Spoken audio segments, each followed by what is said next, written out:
Protective mechanism. अगर pen आता तो हमें पता ना चल सके कोई डिसऑर्डर आया हुआ है या कुछ जो है काम सही नहीं हो रहा बॉडी के अंदर, कुछ ख़राबी है, ठीक है, इसलिए इसका होना ज़रूरी है। तो 2 टाइप्स ऑफ पेन है, एक फास्ट पेन है, एक स्लो पेन है, ठीक है। फास्ट पेन जो है वो है जो कि विदिन 0.1 सेकेंड जो है हमें फ़ील हो जाता है जैसे ही स्टिमुलस मिलता है।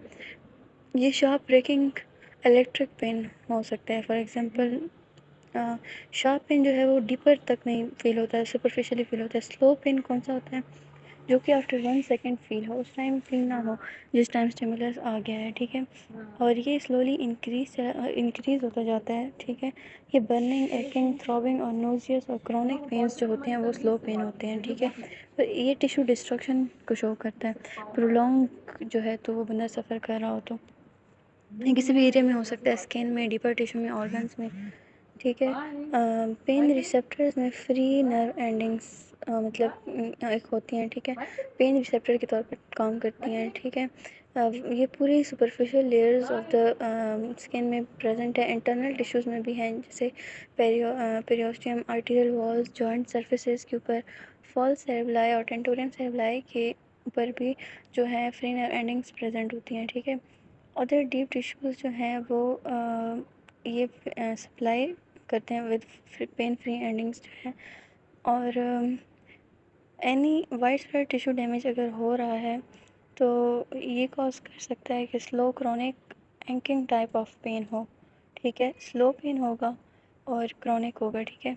और मोस्ट ऑफ दीज एरियाज़ में होगा जहाँ पे फ्री नर्व एंडिंग्स स्टिमुलेट होंगी। कौन कौन से स्टिमुलाई आ सकते हैं, एक मैकेनिकल है और थर्मल है, तो ये फास्ट होंगे। मैकेनिकल का फास्ट भी हो सकता है, स्लो भी हो सकता है। मैकेनिकल का केमिकल और थर्मल का स्लो पेन हो सकता है। टिश्यू इस्कीमिया या मसल स्पाज़म जो है उसमें हमारे पास जो है स्लो पेन होता है। केमिकल टाइप ऑफ पेन्स जो ऐसी कौन सी चीज़ें रिलीज़ होती हैं बॉडी के अंदर जो कि पेन कॉज करते हैं, ठीक है, और हमें ज़्यादा पेन फील होता है। एक ब्रेडिकाइनिन है, सेरोटोनिन है, हिस्टामिन, पोटाशियम आइंस हैं, एसिड्स एसिटाइलकोलिन है, प्रोटीलाइटिक एंजाइम्स हैं, प्रोस्टाग्लैंडिन है और सिट्रॉन्स-पी है। इससे क्या होता है कि नर्व एंडिंग्स की सेंसिटिविटी ज़्यादा हो जाती है तो वो डायरेक्टली एक्साइट जो है तो नहीं कर सकता, डायरेक्टली एक्साइट नहीं कर सकता ना, ये एंडोर्फिन्स के तौर पे काम करता है हमारे बॉडी में। तो अब हमें ज़्यादा स्टिमुलस चाहिए हमारे पेन को एक्साइट करने के लिए, ठीक है। जब ये रिलीज़ हो जाए तो हमारी नर्व एंडिंग्स की एक्साइटेबिलिटी इंक्रीज़ हो चुकी है।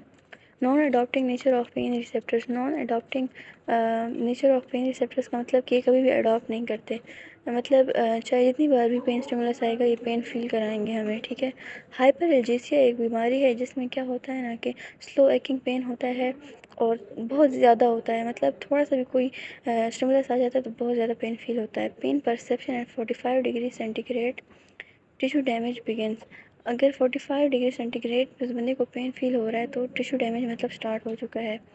रेट ऑफ टिश्यू डैमेज हमें कैसे पता चलता है, इंटेंसिटी होती है, जितना ज़्यादा रेट ऑफ टिश्यू डैमेज है उतना ज़्यादा पेन इंटेंसिटी होगी। Extract from damage tissues cause pain. Damage tissue से जो चीज़ें निकलती हैं, रिलीज़ होती हैं, वही पेन कॉज करती हैं। जैसे बैक्टीरिया इन्फेक्शन हो जाए, या टिश्यू इस्कीमिया हो जाए, टिश्यू को ब्लड सप्लाई नहीं मिल रहा और टिश्यू कंट्यूजन हो जाए, कोई डैमेज हुआ है, ठीक है। तो इसकी वजह से क्या होगा, हमारे पास पेन होगा, पेन रिसेप्टर्स एक्टिवेट होंगे। Tissue ischemia and pain. Blood flow जब कम हो जाता है इस्कीमिया में तो पेन स्टार्ट होता है फ्यू मिनट्स के अंदर। मोर मेटाबॉलिज्म मोर पेन। कहते हैं कि एनारोबिक रिस्पिरेशन में जो है पेन ज़्यादा होता है, ठीक है। ऑक्यूमेशन ऑफ लैक्टिक एसिड। ऐसा होता है कि इस्कीमिया में ऑक्सीजन नहीं मिलता तो हमारे पास एनारोबिक रिस्पिरेशन ज़्यादा हो जाती है जिसमें लैक्टिक एसिड प्रोड्यूस होना शुरू होता है। जितने भी मसल्स हैं उनमें लैक्टिक एसिड प्रोड्यूस होना शुरू हो जाता है, ठीक है।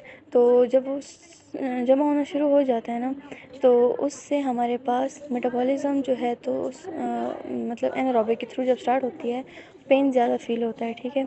और वो लैक्टिक एसिड जो है वो फटीग कॉज करता है मसल्स के अंदर। ब्रेडिकाइनिन और प्रोटीलाइटिक एंजाइम्स जो हैं वो टिश्यू के अंदर बनते हैं बिकॉज ऑफ सेल डैमेज। जब सेल डैमेज हो जाते हैं और फिर यही बाहर निकल जाते हैं और पेन की नर्व एंडिंग्स को स्टिमुलेट कर देते हैं, ठीक है।